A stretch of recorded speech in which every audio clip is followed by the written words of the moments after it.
Good morning, everybody. Good morning. Today I'm going to bring the word from 1 Samuel chapter 30 to give you a little motivation for today. I'm going to read a little bit of it, and then after I read it, I'm going to kind of break it down for you guys so you can understand. So if you see me looking to the side, I'm just going to be looking at my tablet so I can actually read it to you because I want you to get the whole truth, and then we'll break it down. So in 1 Samuel chapter 30, we're going to be talking about David. 1 Samuel chapter 30 is about David. So let's read. And it came to pass when David and his men were come to Ziklag on the third day, that the Amalekites had invaded the south, and Ziklag, and smitten Ziklag and burned it with fire, and had taken the women captive that were therein. They slew not any, either great or small, but carried them away and went on their way. So David and his men came to the city, and behold, it was burned with fire, and their wives and their sons and daughters were taken captive.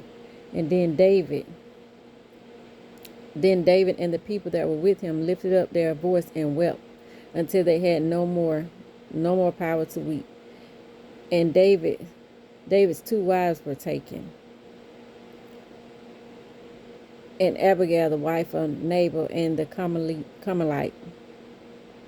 And David was greatly distressed, for the people spake of stoning him, because of the soul of the people were grieved, every man for his son and for his daughters. But David encouraged himself in the Lord. And David said to Abiathar the priest, Amalek's son, I pray thee bring me hither the ephod. And Abiathar brought thither the ephod to David. And David inquired of the Lord, saying, Shall I pursue after this troop? Shall I overtake them? And he answered him, Pursue, for thou shalt surely overtake them, and without fail recover all. So David and his 600 men that were with him, and took his 600 men that were with him, and came to the brook Besar, where those that were left behind stayed. But David pursued, he and 400 men, for 200 abode, which were faint, and they could not go over the brook of Besar. And they found the Egyptians in the field, and found an Egyptian in the field, and brought him to David, and gave him bread, and he did eat. And they made him drink water, and they gave him a piece of cake, fig, and 2 clusters of raisins, and he had eaten them. His spirit came unto him again, for he had eaten no bread, nor drunken any water in 3 days and 3 nights. And David said unto him, To whom belongest thou, and whence art thou? And he said, I am the young man of Egypt, servant to the Amalekite, and my master left me, because 3 days agone I fell sick. I'm gonna stop right there, and that's 1 Samuel, and let you guys, if you want to, go back and make sure you read it for yourself and study it. But I'm stopping right there so that I can give you some key points on that. Number one, as we can see, the enemy had went in and invaded on David's territory. And if you know David, and that's why I always tell people, when the toughest of the toughest in this generation, sometimes they say, well, I don't want to hear all that Bible stuff, or I don't want to talk about that religious stuff, because they think they're doing something new by doing what they want to in the flesh, and not knowing that it's a spiritual way of doing things. So with that being said, David was a spiritual warrior. He was a man after God's own heart. And so when I say that, to say that Christians go through things, and a lot of people that don't know Christ go through things as well.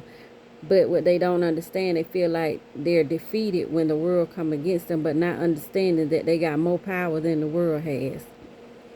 So when the Amalekites had came in to invade David's territory, which was Ziklag, David had not, if you noticed, it said 3 days and 3 nights David hadn't been eating. So in order to get his strength back after they had invaded, he needed to eat. So they was bringing him food so he could get his strength. So sometimes when you're going through things, you need to make sure you're eating to get your strength back. That's something that you need to really understand. Most of the time in the Bible with the warriors, when they was getting ready to go to war, yes, may fast and pray, but make sure you have eaten after you fast and pray so you can get ready for war and to give you your strength. So they had taken everything, including the wives and the children. So I know a lot of people can relate to that in today's terms, because sometimes you can lose everything. And most of the time when people lose everything, they feel like they're defeated. But that's when you need to get your strength back and you need to fight for what's rightfully yours. You don't just throw in the towel and say, I'm done, I can't do it no more, I give up. No, you need to fight. That's when you put your spiritual armor on and you go to war and take back everything that the devil has taken from you. Because that's what's happening. Satan is entered in and decided that he's going to take everything away from David. But David never gives up. David, he wept. It says he wept. He and his men wept. They were crying. Because, I mean, just imagine somebody coming in and taking your wife. We understand this clearly. Your wife, your belongings. You come home one day from work and you don't have nothing. Somebody done took your whole life away from you. And you're trying to figure out, well, what do I do now that I've lost everything? The first thing David did, which is the first thing that you should do as well, when you feel like you lost it all, when the enemy come in and take everything that you don't work so hard for, whether it be big or small, it doesn't matter. It belongs to you. But the first thing David did when the enemy invaded and had taken all his stuff and the people around him stuff, and just imagine what he was going through. You got to imagine how he was feeling. And some of us can relate because you've been in those situations where somebody come in and take everything that you own. But David did, the first thing he did was fell on his knees. You need to talk to God. The first person you need to consult, it should never be a man. It should always be God. So you go to God and you talk to him about the circumstance. And I mean, you lay there.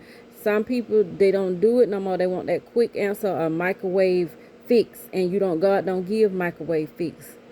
You got to be able to lay with God and tarry until he give you that answer that you need. Because David asked him, should I pursue or not?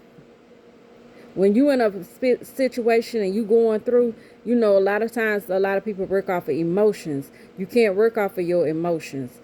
Your first thing you got to do is give them emotions to God, because when you make a quick emotional decision, it could cost you everything. It could cost you your life. It could cost you, even down to everything that you own. It could cost you that, because why? You don't first consult God. The first thing you do is you ask God, what do I need to do in this situation, Lord? Sometimes people can walk up to people and they'll say something, and, a lot of people have a quick temper. Instead of them thinking before they speak, they'll speak. And that's not good. Because you got two ears and one mouth. So if you got 2 ears and one mouth, that means you need to listen twice and speak once. And let your words have meaning behind them. So a lot of talking doesn't give you power just because you can open your mouth and say what you want. It's better to think and not move out of emotions. And then ask God, consult and ask God, what shall I do? What shall I do, Lord? And so that's what David had done when he had lost everything, his children, his whole town. And just imagine now he's a leader. And he's leading these people, and we all understand that too. And a lot of pastors can relate to when you're leading people and you're in a leadership role. whether it be a pastor or even, if you do business and you're a CEO, you're in a leadership role. So everybody's depending and looking upon you to figure out everyday situations when things go wrong. Because when it's right, everybody's good. They have no complaints. They enjoying the greatness. That's even with you in your life. If you doing great in life, you know that you'll have a whole lot of people around. They okay with that greatness. They want to always reap the benefits of, of your goodness. But the moment that you get down and out, the first thing people do is start getting upset with you. They'll get upset. They want to get away from you. They don't want nothing to do with you because you don't have any more benefit for them, or you're no longer a necessity to them. So now they got all the negative stuff to say. So at this point, that's when David said, okay, I got to talk to God. I need to encourage myself. That's what a lot of people do. And right now, it's a lot of people going through this right now. With people turning their back on you. They done gave up on you. They done counted you out. They said it's over for you. But I'm trying to tell you, the best solution for that is to go to God. Go to God. Get on your knees and pray. Believe. No matter what it looked like in the fleshy realm, you got to believe. David didn't have all of this right in front of him. He had to trust and believe that God that he prayed to, his God, our God, Jesus, was going to answer. So he consulted with God. He knew after he put on that ephod and consulted with God and God gave him his answer, now it's time to get up. It's time to get up and it's time to go to war. It's time to get up, go to war. You need to eat real good, prepare yourself, and get ready to go to war. And we are in those type of days now where some of you guys need to go ahead and eat real good, pray to God, and get ready for war. Get ready to take back everything that was taken from you. Get ready to be restored because you done consulted with God. You done got your prayer in. And now, Lord, it's time to do the footwork. So David went back after he had done all that he needed to do with God. And God gave him his answer. He went back and he took back everything that the enemy has taken from him. He took it back and brought it back to his people. The same people that lost faith in him, was upset with him. These people wanted to kill David. They wanted to kill him. You got some people right now in their mind, they want to just kill you because they feel like, oh, I done lost everything behind you. I gave everything, this job. I gave my all to the job. I gave my all to this company. And now look at me. But that's when you can't give up. That's when you have to talk to God and say, Lord, what shall I do? What shall I do? You don't just sit there. Use your time wisely to be praying and asking God, should I pursue and overtake or shall I not? What shall I do? Because God is always going to have that answer for you. So when David had taken everything back, and this is another thing you have to watch with people, because after he had taken everything back and they had got all the goods and stuff and brought them back to Ziklag, you had this one person, and you will always have these people around you or in your circle. You have to be careful of these people. This one person, he asked David, he said, when David was coming back with the spoils and stuff, and he had left 200 men behind because they was going to watch what was left of the destruction. And then David, with the other 200 that were with David, they was going to fight with him to bring back their stuff. When they did that, you had this one guy says to David, he didn't feel like the ones that didn't go with them to fight, he didn't feel like and the reason they didn't go because they was weak. Obviously, they had been fighting already previous to this. So when he was coming back, the one person said to David, he felt like that the people that didn't go fight did not need to reap the benefits of them bringing back the spoils, which was all the goods that they had went and taken back, and the wives and the stuff from all the stuff from the Egyptians. And the one thing I love about David, like I said, he's a man after God's own heart. David is a man that's gonna do what's right. Somebody else would have taken that, what this man said, and would have said, "Oh, you're right," but that's not the correct way to do things. So David said, he was telling David not to give them anything, and David said no. They actually stayed here with our stuff to allow us to go fight. So I'm going to give them the same thing that we're getting. I'm giving them their share as well. So he got to do what's right in the eyesight of God. Sometimes people will try to get in your ear and tell you not to do what's right, but you have to do what's right in the eyesight of God.